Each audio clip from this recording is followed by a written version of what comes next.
Coach, I know you haven't looked at film yet, obviously, but what were your initial impressions today? Well, there's a lot of. I think there's some good things I hope we'll see on film. The one thing I noticed when I got Shaq and Pauk out there, everything seems to be in gear. But when they come off the field, we'll sometimes have a lot of mistakes and things.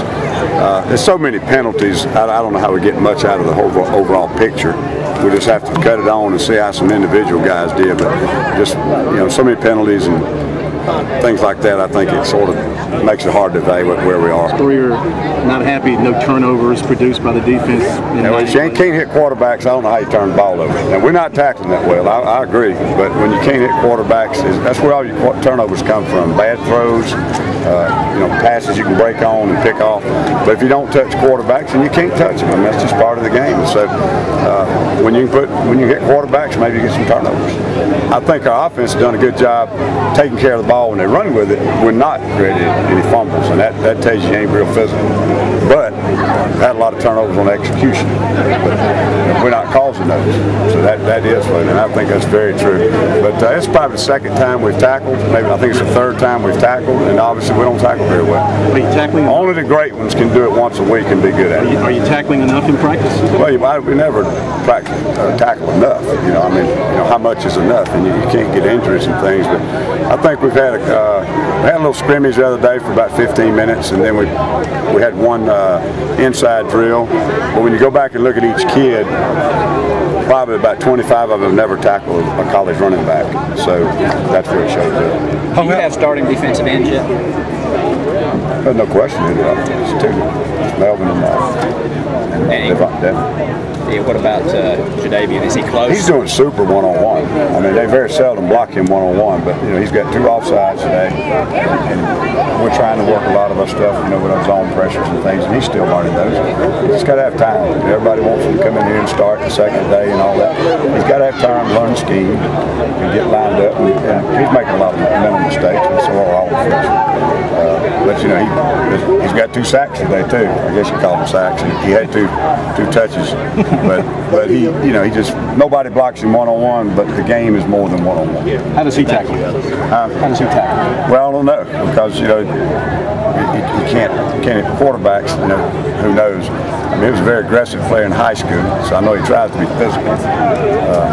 He's made some good tackles on backs up in the box. How has the injury to Bryson changed the depth back there at the safety spots? I don't think we have an answer yet.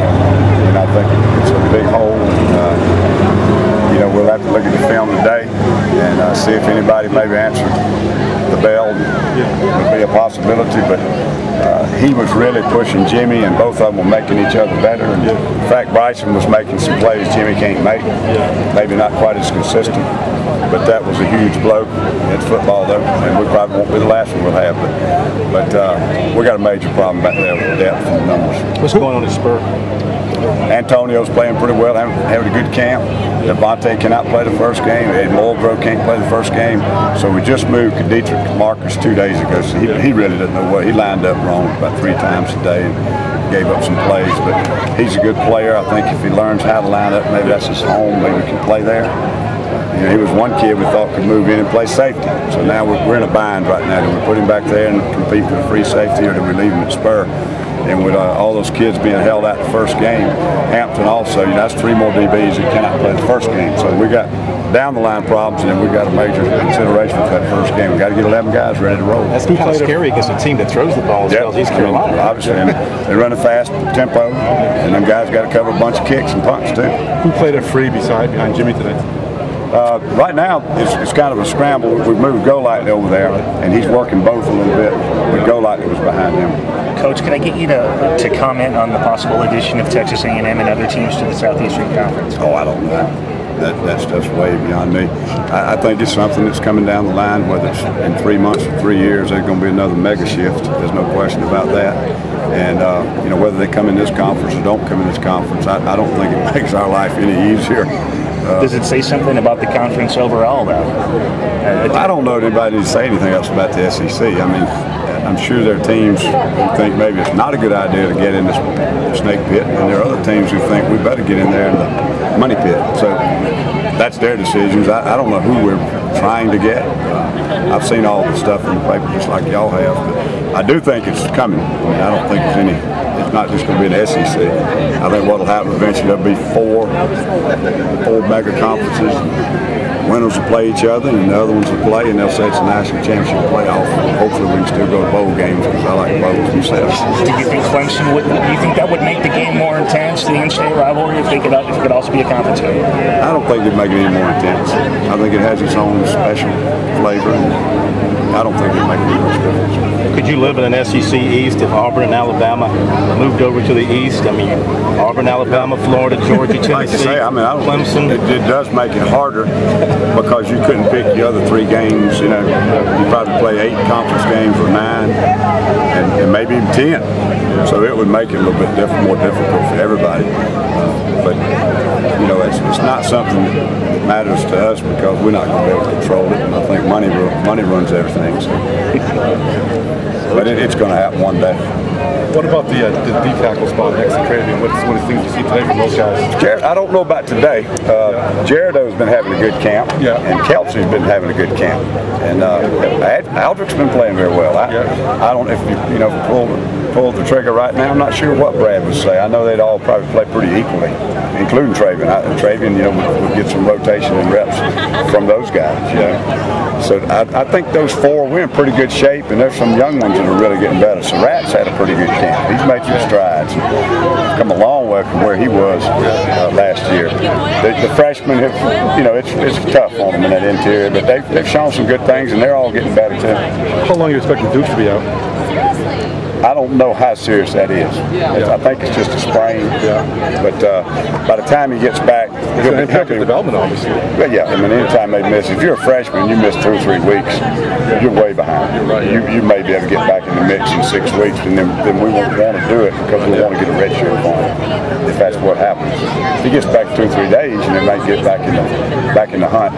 But it's going to be tough for any of those freshmen to unseat those 4 I told you about. They're just good football players and very experienced. And when they're out there, our linebackers play pretty well. And when they're not out there, it's a tough duty. Yeah, linebackers still inclined to go with Shaq and Roddy at this point in terms of style. If I had to play tomorrow, I'd put Rodney and Mike, Shaq at will, and then start rotating after that. I also feel like Shaq might be the best Mike. And if you start to get more and more improvement at the will backer, there'll be maybe another combination. Today I started Rodney and Shaq.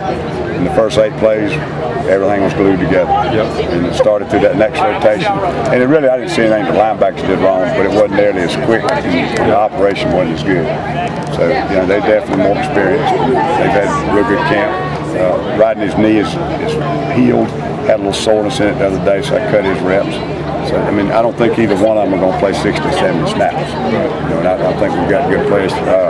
Quinn got a concussion today, so he couldn't. I don't know how many reps he got before he had to come. It's not serious, but you're very, very cautious about those now. So he didn't get but about 2 series. And when I say a series, I think he got less than 10 plays. And so that concerned me that I didn't get a good evaluation on him. DeMario's had a pretty good camp. Taquavius has improved a lot. A little bit behind those guys. What about Cedric Cooper? Last question. Coop's had a pretty good camp. He made 2 big mistakes right here at the end. I know it was 3s versus the 3s on that last drive, but he made 2 major mistakes and gave up a touchdown there. He's just still learning. Physically now, he's going to be a really good football player. It's going to take him a while to learn what we're doing. Thanks.